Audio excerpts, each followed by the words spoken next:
sana, tamu sana, yes, tamu sana, tamu sana.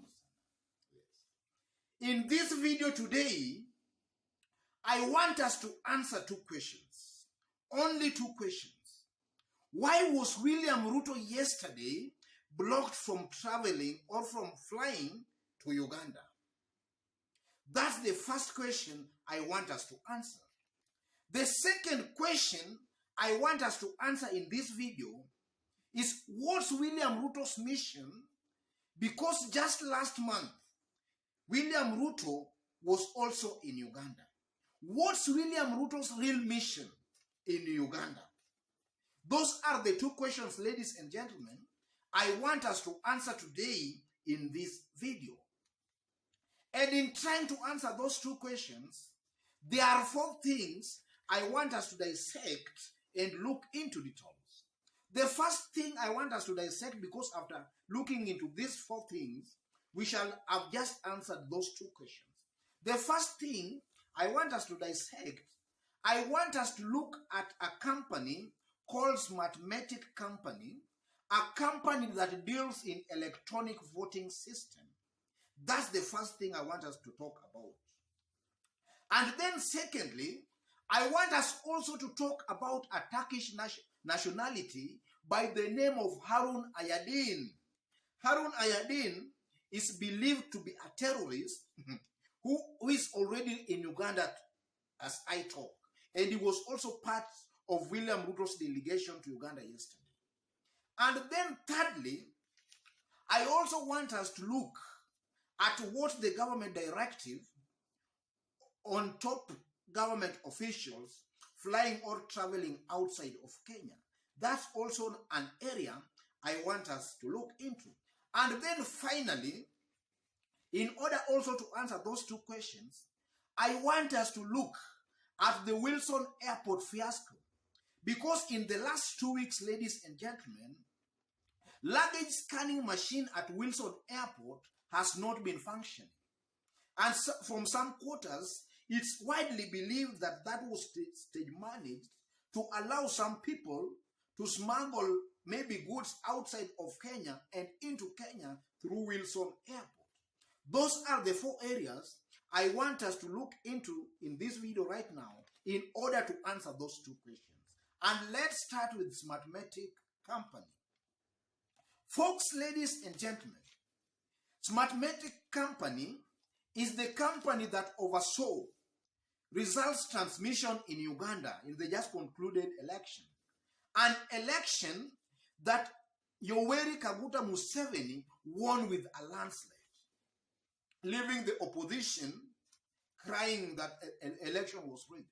So it's widely believed, ladies and gentlemen, that William Ruto has met the directors of this company twice in Uganda.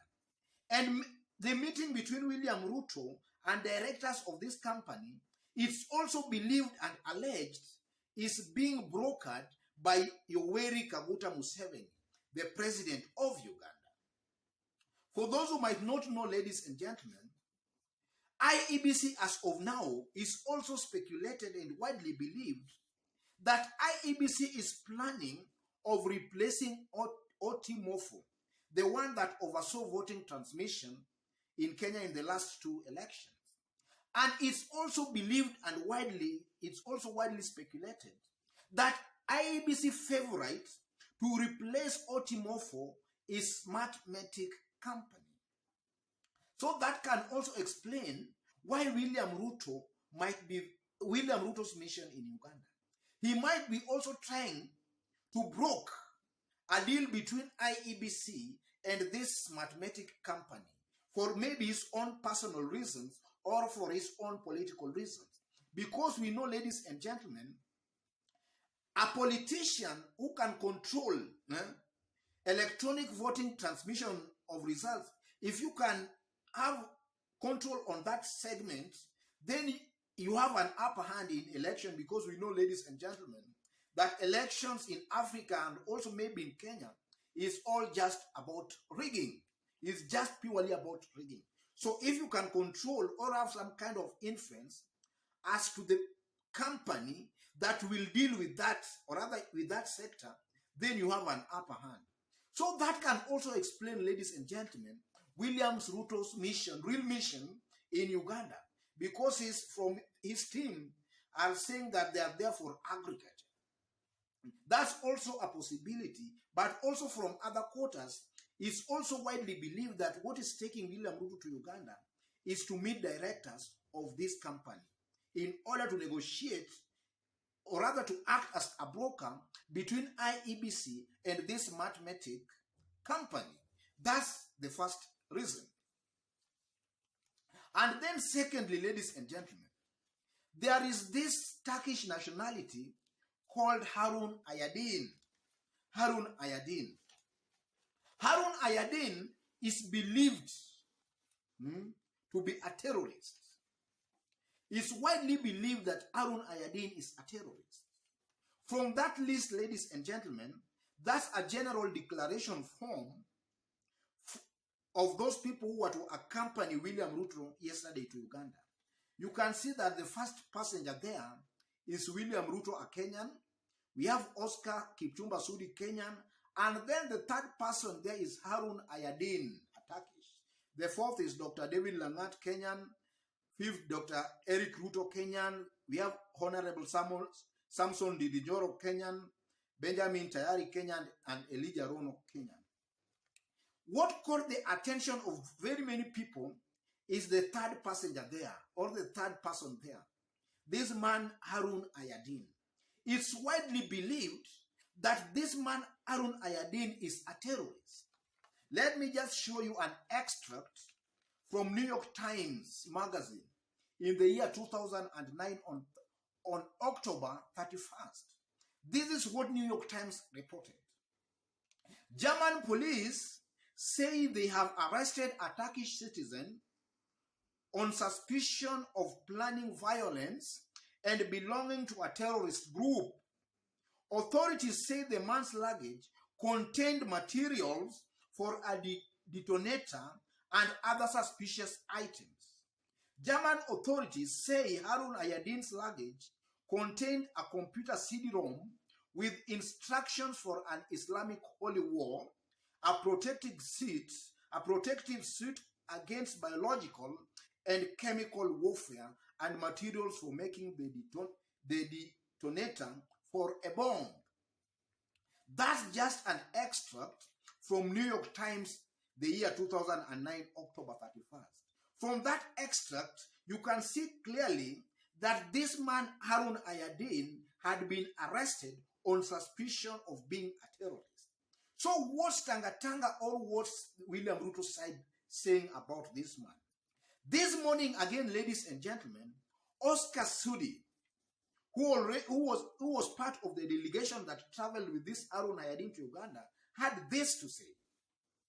I woke up to the shocking news spread by Gata Press, Daily Nation, and idol bloggers the likes of Robert Alai, spreading malicious stories about businessman Harun Ayadin.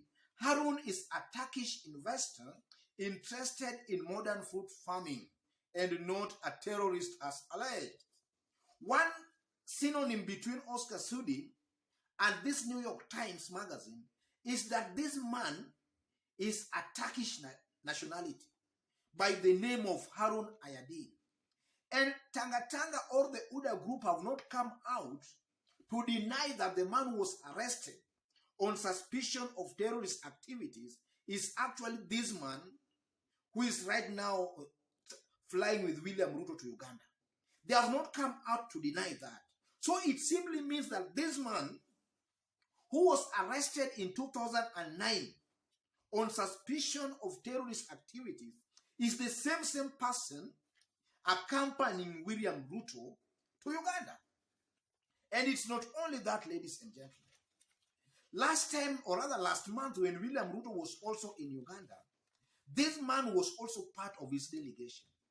And then also, on July 23rd, this same man, Harun Ayadin, departed with Deputy William Ruto for Zanzibar and returned on July 24th through Wilson Airport.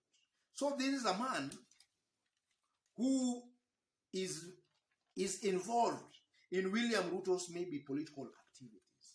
So that second item about Arun Ayadin can also explain, ladies and gentlemen, as to why the government might have blocked William Ruto yesterday from traveling to Uganda. And then the third item, government's directive that any top government official flying outside of Kenya must seek permission from Joseph Kinyua, the head of public service in Kenya.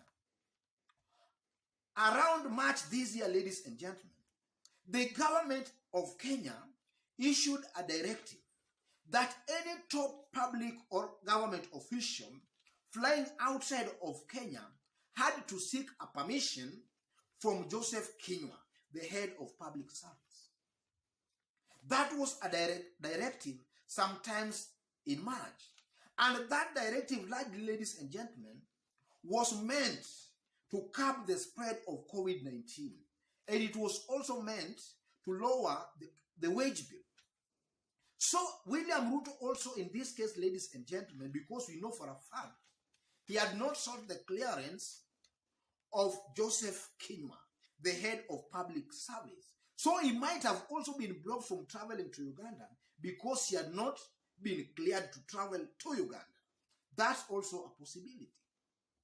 And then fourthly, ladies and gentlemen, Wilson Airport fiasco. News reaching us, or other information we are gathering, is that there is a scanning machine, a luggage scanning machine at Wilson Airport. In the last 2 weeks, this machine has not been performing. It has not been performing. So there are some people who believe that that was deliberate to allow for some smugglers to easily smuggle goods in and outside of Kenya during this duration. And now with this man called Arun Ayadin, now traveling with William Ruto, there are a majority of Kenyans who strongly believe that maybe the malfunctioning luggage machine scanning at Wilson Airport was deliberate to allow this man to smuggle some goods in and outside of Kenya. Because last month again, this man flew from Zanzibar through Wilson Airport. So it seems to appear that they are trying to use Wilson Airport maybe to fly outside of Kenya and into Kenya. And also with the machine not functioning, that can easily make it possible for any person to smuggle anything into Kenya through Wilson Airport. So there are also those who believe that that malfunctioning machine was deliberate to allow for some smugglers to smuggle goods into Kenya. Yes, I strongly believe, ladies and gentlemen, that having looked at those 4 items, we have in one way or the other tried to answer the 2 questions. Why was William Ruto blocked from traveling to Uganda yesterday? And what's William Ruto's real mission in Uganda yesterday? I'm not also ruling out the possibility of politics in all these things. Because maybe from where I sit also, ladies and gentlemen, maybe William Ruto has also become a political threat to the system. So the system is also just trying to use what they have in hand to make sure that they are able to contain William Ruto. I strongly believe that those are all possibilities. Otherwise, ladies and gentlemen, if you've just bumped on this YouTube channel for the very first time, just as I did mention when we were starting, kindly subscribe and also give this video a like. Give it a like, please. Thank you. God bless you. God bless Kenya. Tamu sana, yes.